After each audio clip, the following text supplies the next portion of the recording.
In this video, we are going to learn how to use an average velocity table. Now, the average velocity table we use to get estimates of values. And we should be able to do the calculations in our head. So no calculator required. So let's suppose our friend Blake drops a pebble from the top of the Empire State Building. Of course, that's something no one should ever do, but let's suppose as a thought experiment we did that. And we could ask questions like, how long does it take to reach the ground? And what will its impact velocity be? Or what's its velocity after a certain amount of time? Or how far will it have fallen after a certain amount of time? It allows us to answer all of these sorts of questions about time and velocity at any moment in time. In this problem with free fall, though, we have to talk a little bit about our coordinate system. We know that space is three-dimensional. And we have our x dimension and our y dimension, and the vertical dimension is z. Now, up until now, we have been working in the y dimension, where all the motion has been along the y-axis. That's our one dimension.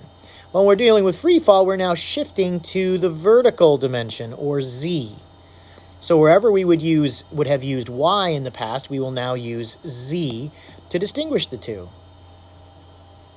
So let's draw a little bit of a model here of the Empire State Building, which I'll represent as a line. Now there's some quantities that we know about when it comes to motion. We have time, and we have velocity, and we have acceleration. So we could label the top, since we're going to drop this, as time 0 and then time at the bottom. And we could have V0 at the top and V at the bottom. And we can have A0 at the top and A at the bottom. And we could have V bar in the middle, and we could have A bar in the middle. We could also have delta V in the middle and delta A in the middle. So in keeping track of all our values, we have our initial conditions, our final conditions, and those in the middle that might be the average or the total change. So we have to know what's going on with each of these quantities. So we might set the beginning at 0. Well, we don't know the time it hits the ground yet.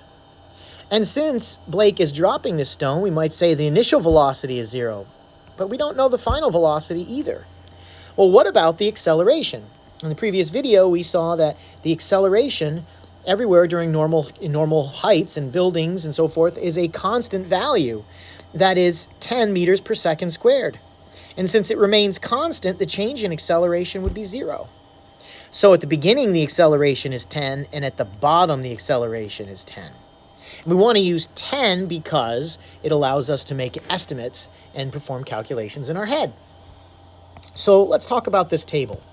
Well, our time will begin at 0 seconds, and we'll have 1, 2, 3, 4, 5, 6, 7, 8, 9, 10 seconds. We'll just do that for now. And now what we know is the acceleration is 10, and it doesn't change. It is constant near the surface of the Earth. Now, what about the velocity? Well, in the beginning, at time 0, we set it 0. Now, the definition of acceleration is how much the velocity changes every second. And that acceleration equals 10 meters per second squared is the acceleration is a change of 10 meters per second every second. So after 1 second, the velocity is 10. And after 2 seconds, it's 20, 30, 40, 50, 60, 70, 80, 90, 100. So we can see how easy it is to calculate these values. So we could say, for example, that at 6 seconds, we could look at the table.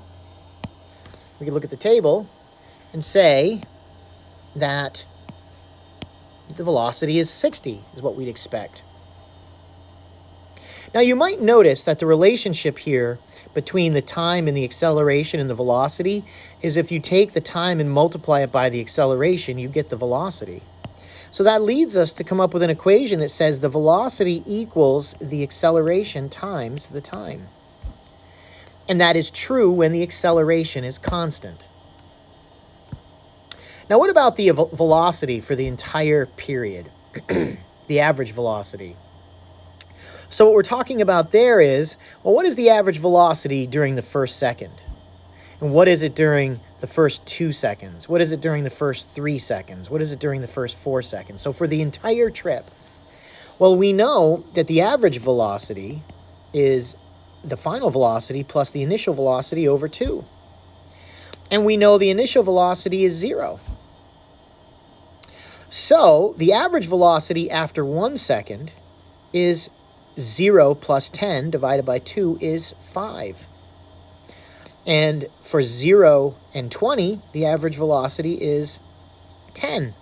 And for 0 and 30, the average velocity is 15, and 20, and 25, and 30, and 35, and 40, and 45, and 50.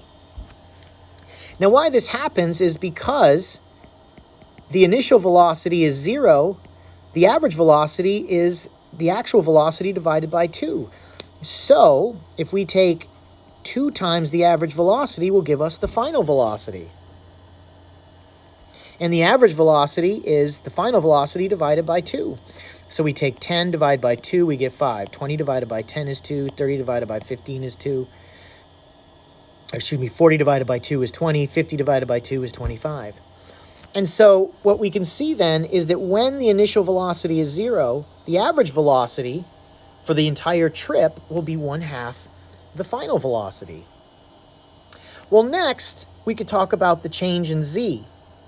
Now, the change in z, we have 2 equations for that. One is delta z is z minus z naught, and we also have v bar is delta z over delta t. Now, when we look at this equation, we know the average velocity. We just calculated it, and we know the delta t, so we can find the delta z, the change in height. And delta z is the average velocity times the change in time. So if we look at the average velocity here of 5 times the change in time is 1, it will be 5. And 10 times 2 will give us 20. And then we'll see 15 times 3 is 45. And 4 times 20 is 80. 5 times 25 is 125. 30 times 6 is 180. 7 times 35 is 245. 40 times 8 is 320. 45 times 9 is 405. And 10 times 50 is 500. So we know now, across this row, everything that would be happening at every interval of time. But what is missing is what the height of the Empire State Building is. And if you were to look that up, it turns out the Empire State Building is 434.1 meters tall. Well, if we look at our heights here, 434 falls in here. So look at all the things that allows us to know. So first of all, we know it's going to take between 9 and 10 seconds to hit the ground. We know that the velocity would be between 90 and 100 meters per second for that distance. Now, we could look at that 434 and say it's closer to 9 than it is 10. So we might then say it's going to be in the first half, so less than 9.5 seconds. So we might say it's about 9.4 seconds. And we might say the impact velocity is about 94 meters per second. And all of that from the table.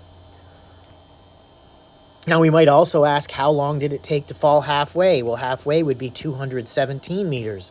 Well, 217 meters is here. Whoa.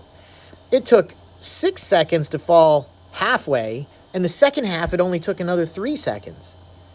So it took twice as long to fall the first half as it did the second half.